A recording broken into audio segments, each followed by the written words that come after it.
ବିବାହ ଏକ ପବିତ୍ର ବନ୍ଧନ, ଯେଉଁଠି 10 ଦିଗପାଳଙ୍କୁ ସାକ୍ଷୀ ରଖି ଯୋଡ଼ା ହୁଏ ଏକ ନୂଆ ସମ୍ପର୍କ।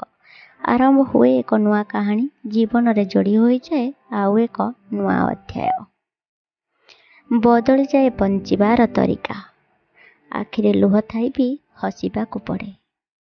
ମନର ବେଦନାକୁ ନିଜ ବାପା ମାଆଙ୍କ ଆଗରେ ବି କହି ହୁଏ ନାହିଁ, କାହିଁକି ନା ଗୋଟେ ଝିଅର ଦୁଃଖ ଶୁଣିଲେ ବାପା ମାଆଙ୍କୁ ବେଶୀ କଷ୍ଟ ହେବ ସେହି କଥା ଭାବି। କିନ୍ତୁ ନିଆଁକୁ ଜଣେ କେତେ ଦିନ ବା ଅଣ୍ଟିରେ ପୂରେଇ ପାରିବ?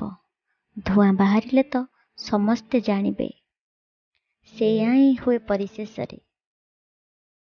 ଆଉ ସେତେବେଳକୁ ନୀଳିଗୁଡ଼ା କୋହୁଣି ଦେଇ ବୋହି ଯାଇଥାଏ। ଚାହିଁଲେ ବି କିଛି କରିହୁଏ ନାହିଁ। ବାହୁନି ବାହୁନି କାନ୍ଦିବା ଛଡ଼ା ନଥାଏ ଅନ୍ୟ ରାସ୍ତା। ବହୁତ ଲୋକ ବହୁତ କିଛି କହିଥାନ୍ତି, ଆଶ୍ୱାସନା ଦେଇଥାନ୍ତି, ହେଲେ ଆଶ୍ୱାସନା କ'ଣ ଭଲ କରିପାରେ ପୋଡ଼ି ଯାଇଥିବା ମନ ତଳର ଘା'କୁ? ଅଜାଗା ଘା ଦେଖି ହୁଏନି କି ଦେଖେଇ ହୁଏନି ବୋଲି କେବଳ ଯନ୍ତ୍ରଣାରେ ଛଟପଟ ହୋଇ ଚାଲେ ସେ, ହେଲେ ମିଳେନି ଉପଶମ। ଯନ୍ତ୍ରଣାରୁ ମୁକ୍ତି ପାଇବାକୁ କରିଚାଲେ ସଂଘର୍ଷ ପ୍ରତି ମୁହୂର୍ତ୍ତରେ,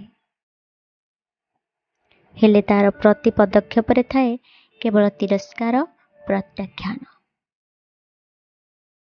ସାନ୍ତ୍ୱନା ପାଇଁ ବଢ଼େନି କାହାରି ହାତ, ହେଲେ କତୁ କଥା କହି ମନକୁ ଆଘାତ ଦେବାକୁ ଏକାଥରେ ଜାଗି ଉଠେ 100ଟି ସ୍ୱର।